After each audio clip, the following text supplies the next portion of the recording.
हाँ, मैंने अपने इष्ट के दर्शन प्राप्त किए हैं। बोलो गुरुदेव भगवान की जय।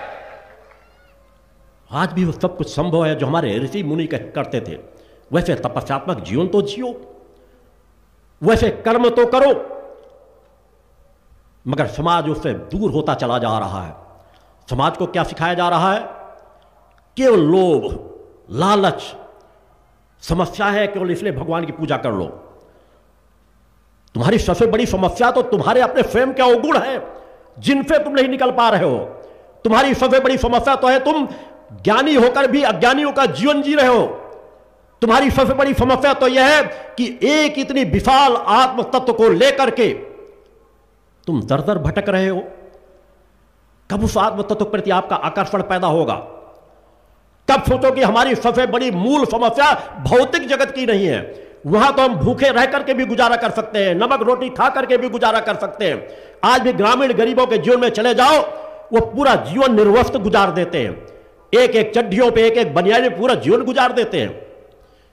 मैं नागाओं से कहना चाहता हूं, उनसे कहना चाहता हूं कि बगैर गांजा चिलिम पिए हुए हमारे गरीब परिवार के लोगों में आकर के देखो, वो भी झोपड़ियों में पूरा जीवन गुजार देते हैं, एक एक वस्त्रों में पूरा जीवन गुजार देते हैं। तो यह कोई उदाहरण नहीं हो सकता। तप की सामर्थ्य को दिखाओ, वाक शक्ति की सामर्थ्य को दिखाओ, तब समाज को उस दिशा में बढ़ा पाओगे।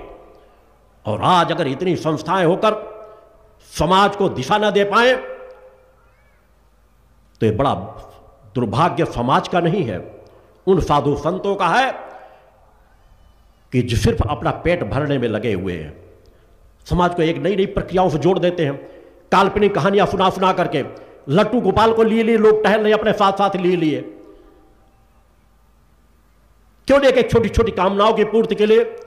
अरे भगवान कृष्ण की आराधना करो, उनके बाल गोपाल के रूप की भी आराधना करो, मगर घर में रख करके, सम्मान के साथ एक स्थान में रख करके उनकी कृपा को अपने हृदय में हर पल स्थापित करके रखो। मगर ये लिए टहलना सब जगह कि तुम चाय पी रहे हो तो उनको भी चाय पिला रही है, मूर्खता है, अज्ञानता है। एक थाली उनके लिए, एक थाली अपने लिए। अपने बेटे को भी उस तरह कभी थाली ना खिलाया होगा। और फिर जब कामनाओं की पूर्ति नहीं होती तो कभी किसी मंदिर में चढ़ाते, कभी किसी नदी में फेंक देते हैं। समाज को इस तरह की काल्पनिक कहानियों से समाज को मत प्रेरित करो। मैं सभी कथावाचकों से कहना चाहता हूं, हमारे एक से एक साधक साधिकाएं हुई है जिन्होंने देवताओं को भी पालने पे झूलने के लिए बाध्य कर दिया है, सूर्य की गति को रोक दिया है, और जहां जरूरत पड़ी है त्याग वैराग्य की पराकाष्ठा दिखाई है। उन ऋषियों मुनियों का ज्ञान दो, उन भक्तों का उदाहरण दो कि अगर कोई शोध करता भविष्य में शोध भी करे तो हां कहे कि जो कहा गया था वैसा हमारे अध्यात्म में, हमारे सनातन में, हमारे हिंदू धर्म में लोग वैसा जीवन जीते थे, वैसे तपस्वियों का जीवन जीते थे। सबरी जैसी साधिका भगवान प्रभु श्री राम को अपने स्थान में खींचने में सफल हो गई थी। वैसा तप करो। केवल दिखावे के तप नहीं होते, अपने शरीर को साधना पड़ता है, अपने आप को विकारों से मुक्त करना पड़ता है, तपस्यात्मक जीवन जीना पड़ता है, धैर्य को धारण करना पड़ता है, धर्म को धारण करना पड़ता है। बस ये नहीं कि हम बस हां कर रहे हैं, बस भगवान तुरंत आ जाएं। कई बार एक एक नहीं अनेकों जन्म गुजार देने पड़ते हैं। मगर एक सत्य की प्राप्ति के लिए अगर हजारों जन्म भी गुजारने पड़े तो बहुत कम है। उस दिशा में बढ़ाएं, सारगर्भित चीजें बताएं, ऋषियों मुनियों के बारे में बताएं, हमारे देवी देवताओं की शक्तियां क्या थी उसके बारे में बताएं। काल्पनिक चीजों में मत ले जाएं, नहीं कल्पना में जाते जाते हमारा जीवन ही पूरा पतन के मार्ग में चला जाएगा, हमारे हाथ कुछ नहीं लगेगा। बीज बोगे नहीं तो फल प्राप्त होंगे नहीं। बीज बोना भी पड़ेगा, पेड़ की रक्षा भी करना पड़ेगा, तभी हमें अच्छे फल भी प्राप्त होंगे। मगर केवल फलों की कहानियां सुना सुना करके बीज किस तरह बोना है यह ज्ञान नहीं कराओगे तो समाज के हाथ कुछ नहीं लगेगा। इसलिए हमारा समाज दीनहीन, असमर्थ, असहाय होता जा रहा है। संतोष कहीं नजर नहीं आता, धैर्यता कहीं नजर नहीं आती, वीरता कहीं नजर नहीं आती, साहस कहीं नजर नहीं आता। हमारे 8वीं 9वीं 10वीं में पढ़ने वाले छोटे छोटे बच्चे भिखारी मानसिकता के होते चले जा रहे हैं। नफे का सेवन करते चले जा रहे हैं। हम किस समाज की रक्षा कर रहे हैं? अगर माता पिता थोड़ा धर्म अध्यात्म का जीवन जीते हैं तो उनके बच्चे नास्तिक हैं। 25-50 साल बाद आगे आने वाली पीढ़ी का होगा क्या? फिर वो या तो ईसाई बनेंगे या इस्लाम धर्म स्वीकार करेंगे, थोड़े थोड़े पैसे के लिए चंद टुकड़ों में अपना धर्म बेच देंगे। तो वास्तव में अगर अपने बच्चों से प्रेम करते हो तो उनको अच्छा स्वास्थ्य प्रदान करो, अच्छी शिक्षा प्रदान करो और अच्छा धर्म का ज्ञान प्रदान करो, उस धर्म पथ में बढ़ाओ। यह माता पिता का प्रथम कर्तव्य है कि बेटे आपके तन से बलिष्ठ हों, मन की एकाग्रता हो और बुद्धि की प्रखरता हो, एकाग्रता की पराकाष्ठा हो और जीवन में निरंतरता हो। समग्र भाव से, एकाग्रता के साथ, निरंतरता के साथ जब कोई साधक आगे बढ़ता है तो जीवन में कभी वह असमर्थ नहीं रह सकता। वो चेतनावानों का जीवन जिएगा, कभी भूखों नहीं मर सकता। उसका आत्मबल इतना मजबूत होगा, वो जिस दिशा में बढ़ेगा, कृषि कार्य करेगा तो दूसरों से ज्यादा उपज अपनी कम से कम जमीन में कर लेगा। नौकरी करेगा तो वहां से भी ऊंचाइयों की ओर बढ़ जाएगा। राजनीति में जाएगा तो ऊंचाइयों की ओर बढ़ जाएगा। हमारे संस्कार हमारे कार्य करते हैं। उस संस्कार की मूल भावना को हम भूल जाएंगे कि हमें किस पेड़ को किस तरह से सींच कर तैयार करना है। हम उससे विमुख हो जाएंगे तो हमारे हाथ आगे कुछ भी नहीं बचेगा। हम मूल ज्ञानों से दूर भाग जाएंगे। अतः समाज को आवश्यकता है कि सत्य का ज्ञान कराया जाए, युवाओं को बताया जाए कि तुम किसके संवाहक हो, तुम्हें किस तरह का जीवन जीना चाहिए। तुम्हारे एक आदर्श फिल्मी एक्टर नहीं हो सकते जो पैसे में अपने आप को बेचते रहते हैं। पैसे में वो तन भी बेच देते हैं, मन भी बेच देते हैं, अपने संस्कार भी बेच देते हैं। उनको सिर्फ पैसा चाहिए। तुम्हारे आदर्श तुम्हारे माता पिता हो, तुम्हारे आदर्श तुम्हारे गुरुजन हो, तुम्हारे आदर्श तुम्हारे ऋषि मुनि हो, तुम्हारे आदर्श तुम्हारे धर्म ग्रंथ हो, जिस दिशा में तुम्हारे बढ़ाना चाहते हैं, तुम्हारे आदर्श तुम्हारे धार्मिक स्थल हो। जब उनसे भूख पैदा करोगे, उनके प्रति श्रद्धा विश्वास पैदा करोगे तो तुम्हारी सुषुम्ना नाड़ी शांत नहीं रह सकती। सुषुम्ना नाड़ी तुम्हारी चैतन्य होने लगेगी। तुम ज्ञानी बनोगे, सामर्थ्यवान बनोगे, परोपकारी बनोगे, साधक बनोगे। तभी तुम मांग सकोगे कि मां मुझे अगर कुछ देना है तो भक्ति ज्ञान और आत्मशक्ति दे दो, और इसके अलावा मुझे कुछ नहीं चाहिए। और जीवन में अगर मुझे भक्ति ज्ञान और आत्मशक्ति मिल गई तो दुनिया का कोई भी कार्य शेष नहीं बचेगा। कोई भी प्रलोभन मुझे भटका नहीं सकेगा। मैं अपनी भक्ति के बल पर अपने इष्ट का आशीर्वाद प्राप्त कर लूंगा।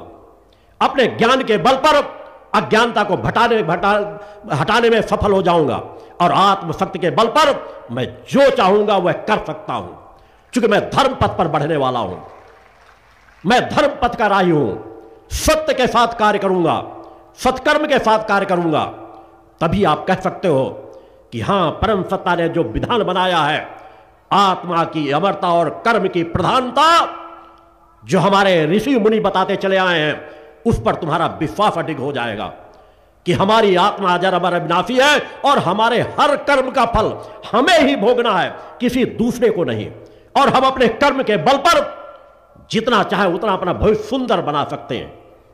और आत्मा की अमरता को भूलकर, कर्म की प्रधानता को भूलकर भटकाओं में जाओगे, पुरुषार्थ नहीं करोगे, तप नहीं करोगे, मेहनत नहीं करोगे, तो तुम्हारे हाथ कुछ नहीं लगेगा। अतः आत्मा की अमरता, कर्म की प्रधानता को पहचानो, जागो। तुम सब कुछ कर सकते हो। अनीत या न्याय अधर्म समझौता करना बंद कर दो। भूखों मर जाना पड़े उसे श्रेष्ठ मानो, मगर अनीत या न्याय अधर्म से समझौता मत करो। भ्रष्टाचार मत करो। सच्चाई, ईमानदारी की मेहनत से कमाया हुआ धन आपके बच्चों का कल्याण करेगा। पर निश्चित मानना, यह समय का चक्र बदल चुका है। एक न एक दिन वह नष्ट अवश्य होगा। अपने राजा महाराजाओं को देखो, जिनके महलों में बड़ा बड़ा वैभव रहता था, दिशाविहीन हुए, सब कुछ छिन गया। आज उनके महलों पर सैनिकों की बूटों की चापें गूंजती हैं। जहां पहले आम लोगों को जूते उतार कर अपने अपने सर में रख करके जाना पड़ता था। मगर जहां जिन्होंने त्याग, पुरुषार्थ, परोपकार का जीवन जिया है, उन राजा महाराजाओं को हम आज भी याद करते हैं। मगर धीरे धीरे परंपरा में वो सब कुछ भटकता चला गया। हम धीरे धीरे क्षीण होते चले जा रहे हैं।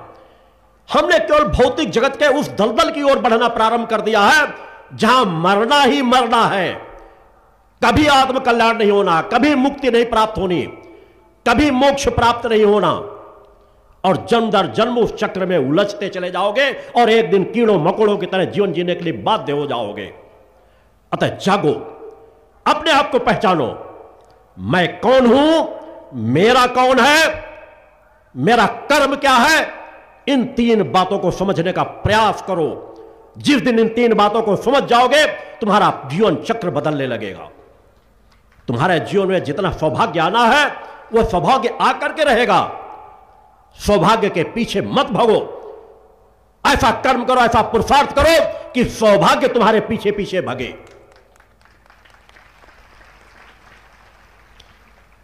वैसा जीवन जी सकते हो, प्रारंभ तो करो।